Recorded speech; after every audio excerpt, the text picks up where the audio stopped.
আসসালামু আলাইকুম। আশা করি সবাই ভালো আছেন। আমার এই নতুন চ্যানেলে আপনাদেরকে স্বাগতম।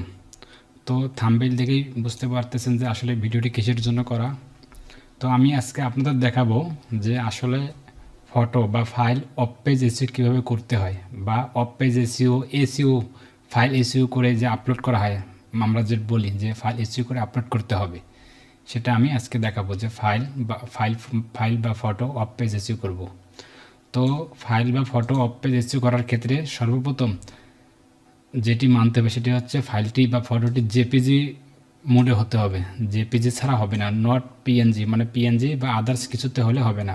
তাহলে ভালোভাবে প্রফেশনালভাবে সেটা এসইও করা যাবে না।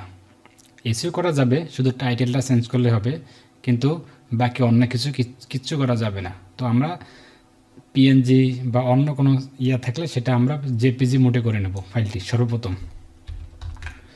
তো তারপর হচ্ছে এসইও, এটা হচ্ছে ওয়েবসাইটের জন্য অনেক গুরুত্বপূর্ণ একটা বিষয়। এসইও ওয়েবসাইটে অনেকগুলো ফটো আমরা যেটা আপলোড করি, বা যদি আমরা এসইও না করে দিই তাহলে সেক্ষেত্রে অনেক র্যাঙ্ক নিয়ে অনেক প্রবলেম হতে পারে। যদি আমরা ফটোটি এসইও করি তাহলে দেখবেন ওয়েবসাইটে খুব দ্রুত র্যাঙ্ক করবে। তো এসইওটা হচ্ছে একটা বংশ পরিচয়।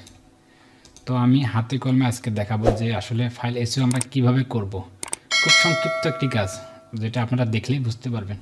তো আমি যাচ্ছি, আমি একটা জেপিজি ফাইলে যাচ্ছি, ফটোতে যাচ্ছি, ডাউনলোড কোথায় যাচ্ছি, আচ্ছা এক্সপোর্টে যাচ্ছি। আচ্ছা, এই যে আমার এটা জেপিজি ফাইল, জেপিজি ফটো, তাহলে আমি এটা এখন এসইও করব। এসইও করার ক্ষেত্রে সর্বপ্রথম লক্ষ্য করতে হবে যে আসলে ফটোটা কিসের জন্য, আমি ফটোটি কোথায় আপলোড দেবো। আমার এটা স্পট শেয়ার, একটা ইউটিউব চ্যানেলের ব্যাকগ্রাউন্ড। তো আমি যেহেতু ইউটিউব চ্যানেলের ব্যাকগ্রাউন্ড স্পট শেয়ার নাম আমি রাখছি আর কি কভারটির। তো আমরা কি করব, ফার্স্ট রিনামটা চেঞ্জ করব। আমার রিনামটা এটাই থাকবে, আপনাদের যেটা ফটো যে ক্যাটাগরি সেইভাবেই নাম দেবেন, মানে রিনামটা ওইভাবে রাখবেন যেন মানুষ সার্চ করে এই ফটোটি পায়। তাহলে আমি এখানে মার্ক করে নিই, দাঁড়ান একটু মার্ক করে নিলাম, কপি। সর্বপ্রথম কাজ হবে রিনামটা চেঞ্জ করা। দ্বিতীয়ত মাউসে রাইট ক্লিক করে নিচে আসবেন এই যে প্রপার্টিস।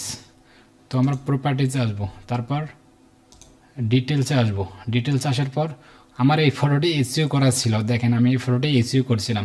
তো টাইটেল দিছিলাম সেম, সাবজেক্ট দিছিলাম সেম, আবার রেটিং 5 স্টার দিছিলাম, ট্যাগ দিছিলাম, তারপর কমেন্ট দিলাম। আসলে এটাই হচ্ছে একটা ফাইল বা ফটো এসইও।